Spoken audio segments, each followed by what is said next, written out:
What's up, guys? Haven here. I'm going to try and keep this short, which I don't really know how to do actually, so this will probably be a 30-minute video. However, go ahead and do the like, subscribe, YouTube crap. Let's jump right into it. So I think Gaijin doesn't know how to balance SPAAs. I've seen it now the last 2 or 3 updates. I don't, and just based off my experience playing in the game, I don't think that they have an idea of how they introduce these vehicles, how they let them play out, and then they are somehow surprised that they don't know how to balance SPAA.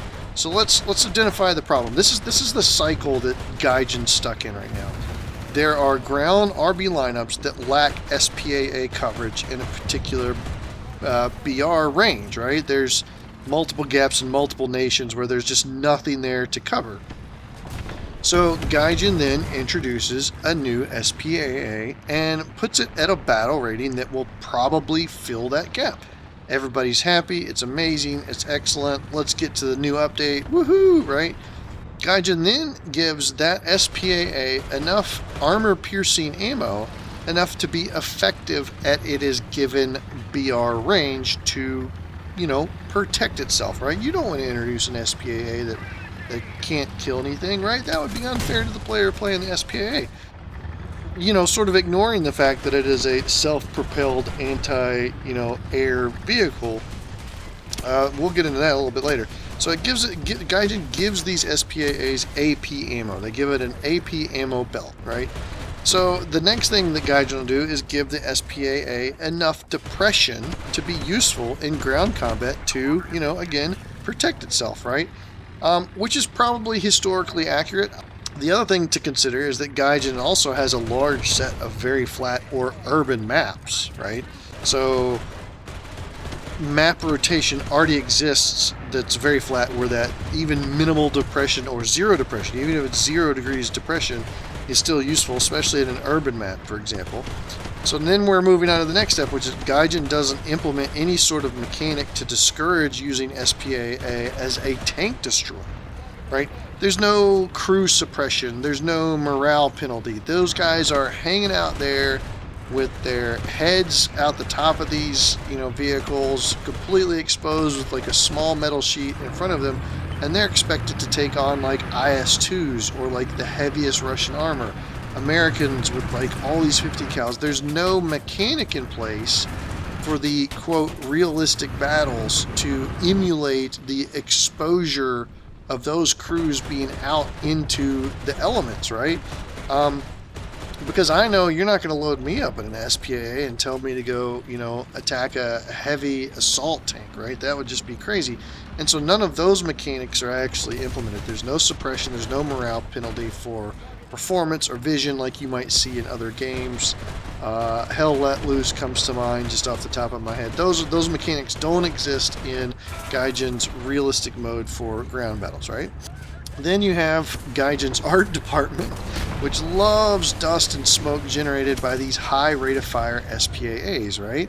So they cloud up everything. It looks really cool. The trailer looks amazing. The effects look amazing. It looks great on YouTube. It looks great on the shorts. Everything, just a straight up cloud generated. Now you've even got the Sabo shells that are generating now additional 4 pieces of dust and things like that, right?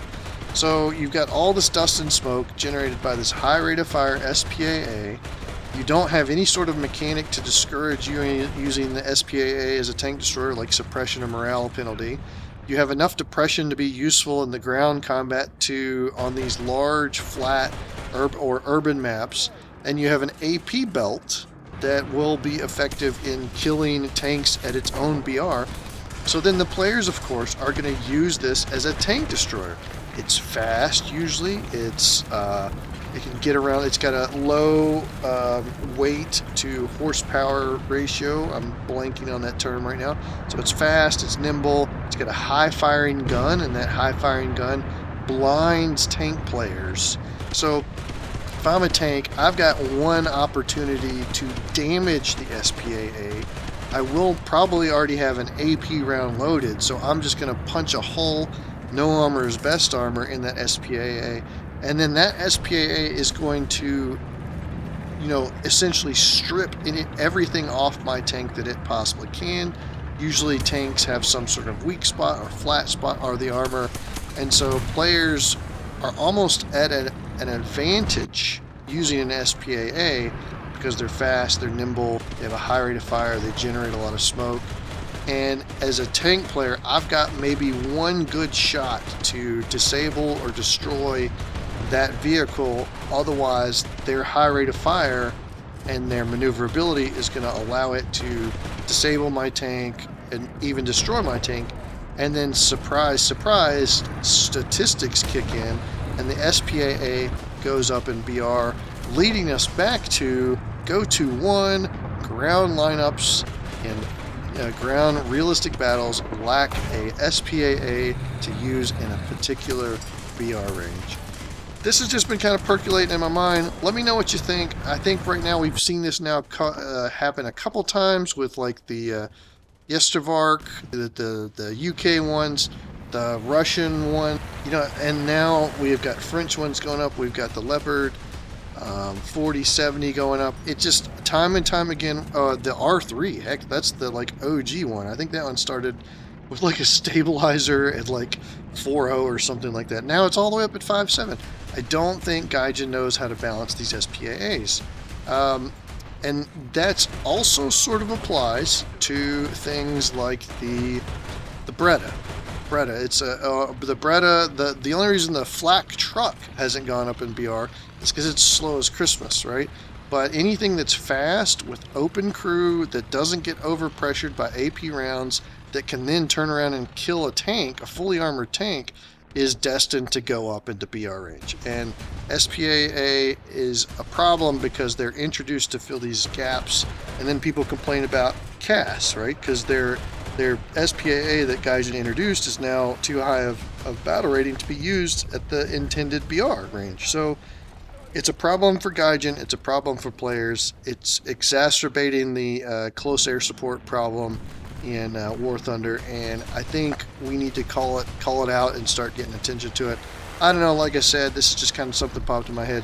If you like this, give it a like, subscribe, share it around. Let me know what you think. Let me know if I'm just way off, because I think we've got lots of examples where we can point to it. Maybe I'll list them out on the screen. Thanks, YouTube.